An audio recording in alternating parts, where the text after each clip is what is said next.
नमस्कार अभियंता मित्रांनो मैत्रिणींनो, मी तुमचा अभियंता मित्र रमेश पुतेकर, देशमुख कार्याध्यक्ष म्युनिसिपल इंजिनियर्स असोसिएशन मुंबई. तुम्हा सर्वांना प्रथम नाताळच्या शुभेच्छा. त्याचप्रमाणे जे आपल्यामध्ये जे ख्रिस्त बांधव असतील त्यांना सुद्धा मनापासून नाताळच्या शुभेच्छा.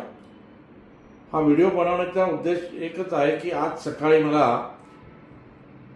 कैलासवासी सुंदर कांचन यांच्या कुटुंबाकडनं एक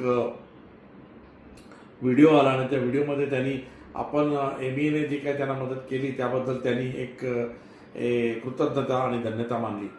खरं तर 6 वर्ष गेले त्यांची जी सुनबाई आहे त्या म्हणजे दमयंती कांचन यांना घेऊन त्या आपल्या उंबरठे झिजवत होत्या. म्हणजे योगेश्वरीचं BP असेल, केवेस्ट असेल, त्यानंतर पेन्शनचं डिपार्टमेंट असेल, इकडे CAWC असेल, CAचं डिपार्टमेंट असेल वगैरे या ठिकाणी त्यांनी ते त्याच्यामध्ये कथन केलेलं आहे. त्या खोलात मी काही जात नाही, परंतु खरोखर अशी पोचपावती मिळाली ना तर काम करण्याला हुरूप येतो. म्हणून मी कांचन कुटुंबियांचं मनापासून आभार मानतो की खरं त्यांनी जर आमच्यापर्यंत ही बातमी पोचलीच नसते तर आम्हाला काही कळलंच नसतं. त्याचप्रमाणे दुसरं एक सुद्धा उदाहरण आहे की तानसा शाळेला आपण जी काही मदत केली होती ते सर सुद्धा येऊन भेटायचे, पण त्यांना कळलं की मी नेहमी आपलं डिसेंबर महिने म्हणजे मेंबरशिपच्या गडबडीमध्ये असल्यामुळं त्यांची काही भेट झाली नाही. कारण आपण त्या शाळेसाठी तात्पुरती का म्हणा 4 कंटेनर उपलब्ध करून दिलेले आहेत. ते आता या 2-3 दिवसामध्ये त्याचा आपण तिथे तानसाला वाहतूक करणार आहोत. तर त्यासाठी त्यांची विचारांची धडपड होती. पण असो, त्यांनी सुद्धा एक व्हिडिओ बनवून मला पाठवला की साहेब तुमच्यामुळे आमच्या शाळेवरती एक म्हणजे शाळा दत्तक घेतलाच आहे, एमईने ती शाळा दत्तकच घेतली असं त्यांच्या मनाचं भाव होता.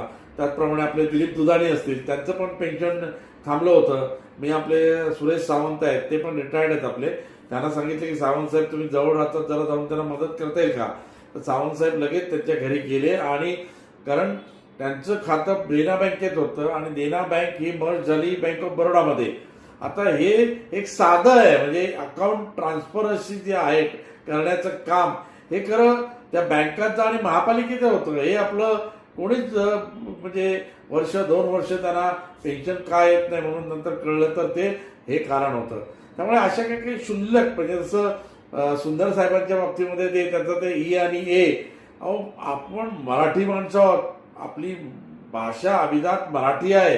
तुम्ही मराठीत स्पेलिंग बघा ना, ते बरोबर आहे का चुकीचं. तुम्ही इंग्रज गेले आता ते हे काळे इंग्रज तुमच्या रूपाने इथे दिसत आहेत आम्हाला. त्यामुळे असो, तुम्ही पुनश्च या व्हिडिओच्या माध्यमातून मी पेन्शनमधल्या डिपार्टमेंट असेल, त्यानंतर रेव्हेन्यू मधले असतील जे कोणी अधिकारी आपले, त्यांना विनंती करतो की या ज्या सगळ्यांचं अजून एक आपले कार्यकारी अभियंता आहेत कांबळे, त्यांचं पहिलं नाव मला आठवत नाहीये, त्यांच्या ज्या भगिनी आहेत त्यांनी मला आज सांगितलं संगीता भोजनेने की साहेब ते अजून काम झालेलं नाहीये. तर तेही काम मी त्यांना सांगितलं की तुम्ही आता काय पत्रव्यवहार आहे तो घेऊन या, आपण त्यांचंही काम मार्गी लावूया.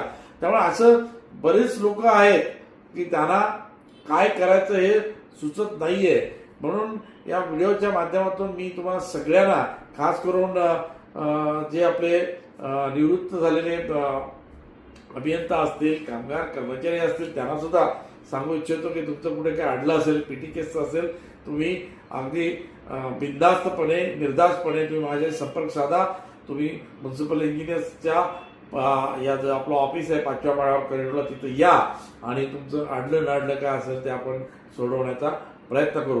कारण आता खरं तर हा मेंबरशिपचा शेवटचा म्हणतात ना 4-5 दिवसाचा राहिलेले आहेत. नोव्हेंबर-डिसेंबरमध्ये आपलं जे मेंबरशिप होतं, त्यामुळं माझं सगळ्यांना विनंती आहे की तुम्हाला माहिती आहे तुम्ही निवडणुकीच्या कामामध्ये व्यस्त आहात, परंतु या व्हिडिओच्या माध्यमातून कारण सगळेच जण आमचं कार्यकारिणीचे पण सगळे सदस्य जे आहेत ते पण निवडणुकीच्या कामामध्ये आहेत, त्यामुळे ते सुद्धा तुमच्यापर्यंत पोहोचू शकत नाही. त्यामुळं मी तुम्हाला हात जोडून नम्र विनंती करतो की या व्हिडिओच्या खाली मी एक आपला PDF फॉर्म टाकणार आहे, तो प्रत्येकाने त्याचा प्रिंट घ्यायची आणि तो भरायचा. तुमचं नाव, तुमचा AC नंबर आणि ते बाकीचं सगळं लिहिलेलं आहे, तुमची सही उजवीकडे घ्यायची आणि मग तुमचा कोणी एवढा असेल, हेटला असेल, A असेल त्याची किंवा तुमचा सहकारी असेल सब इंजिनियर असतील तुम्ही तर त्याचं सही त्याचं साक्षीदार म्हणून घ्या आणि तो लगेच तुमचा तिथे पगार निघतो त्या कारकुनांकडे तुम्ही तो द्या, जेणेकरून ते येत्या इनपुटमध्ये म्हणजे जानेवारीच्या इनपुटमध्ये ते फीड करतील आणि तुमच्या पगारात जी काय आपली संस्थेची 12 महिन्याची जी वर्गणी आहे ती आपण वर्गणी एकदाच घेतो आणि ती त्याच्यातनं वळती होईल, जेणेकरून तुम्हाला भविष्यामध्ये जर कुठे काही गरज लागली तर, कारण काय कुठेतरी तुमचं संघटक तुम्ही संघटित होणं गरजेचं आहे, ही काळाची गरज आहे.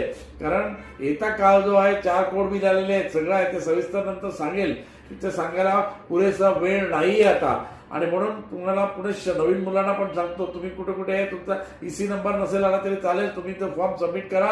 तुमचा EC नंबर या जानेवारीच्या पहिल्या आठवड्यामध्ये जनरेट होण्याचं काम होईल. त्यामुळं तुम्ही कुणी बेसावध राहू नका. सगळ्यांनी जास्तीत जास्त बहुसंख्येने जवळजवळ 3000च्या वर म्युन्सिपल इंजिनियर असोसिएशन ज्याचा युनियन कोड आहे 50 चे सदस्य व्हा. धन्यवाद. जय हिंद, जय महाराष्ट्र.